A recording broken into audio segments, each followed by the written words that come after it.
Hello everyone, welcome to ಸನ್ಮಾರ್ಗದ classes. ಬಲ ಮತ್ತು ಚಲನೆಯ ನಿಯಮಗಳು ಪಾಠದ 15ನೇ ಪ್ರಶ್ನೆ. 200 ಗ್ರಾಂ ಚೌಕಟ್ಟಿನ ದ್ರವ್ಯರಾಶಿಯು 15 ಮೀಟರ್ ಪರ್ ಸೆಕೆಂಡ್ ವೇಗದಲ್ಲಿ ಚಲಿಸಿದರೆ ಅದರ ಸಂವೇಗ ಎಷ್ಟು? ಬಹಳ ಸಿಂಪಲ್ ಇದೆ ಪ್ರಶ್ನೆ. ನೇರವಾಗಿ ರೆಡಿಮೇಡ್ ಫಾರ್ಮುಲಾದಲ್ಲಿ ಹಾಕ್ಬಿಟ್ರೆ ಸರಿ. ಏನು ಕೊಟ್ಟಿದ್ದಾರೆ? ದ್ರವ್ಯರಾಶಿ 200 ಗ್ರಾಂ ಕೊಟ್ಟಿದ್ದಾರೆ. ಅದರ ಅರ್ಥ ಏನು? ಎಷ್ಟು ಕೆಜಿ ಆಗುತ್ತೆ? 0.2 ಕೆಜಿನ. ಯಾಕೆ 0.2 ಕೆಜಿ ಆಗುತ್ತೆ? ನಮಗ್ ಗೊತ್ತಿದೆ 1 ಗ್ರಾಮ್ ಅಂದ್ರೆ 0.001 ಕೆಜಿ. ಹಾಗಾಗಿ 200 ಗ್ರಾಮ್ ಅಂದ್ರೆ ಎಷ್ಟು? ಕ್ಯಾಲ್ಕುಲೇಟ್ ಮಾಡ್ರಿ.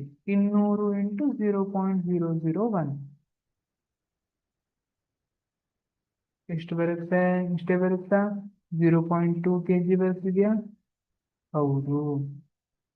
ದ್ರವ್ಯರಾಶಿಯು ಎಷ್ಟು ವೇಗ ಕೊಟ್ಟಿದ್ದಾರೆ? 15 ಮೀಟರ್ ಪರ್ ಸೆಕೆಂಡ್ ವೇಗದಲ್ಲಿ ಚಲಿಸ್ತಾ ಇದ್ರೆ ಅದರ ಸಂವೇಗ ಎಷ್ಟು? ಪಿ ಇಸ್ ಈಕ್ವಲ್ ಟು ಎಷ್ಟು ಅಂತ ಕೇಳಿದ್ದಾರೆ. P is equal to M into V.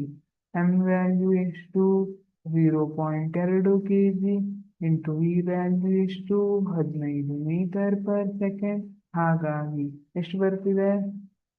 3 KG metre per second ಬರ್ತಿದ್ಯಾ?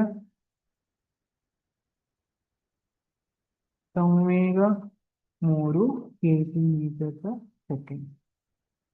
Thank you.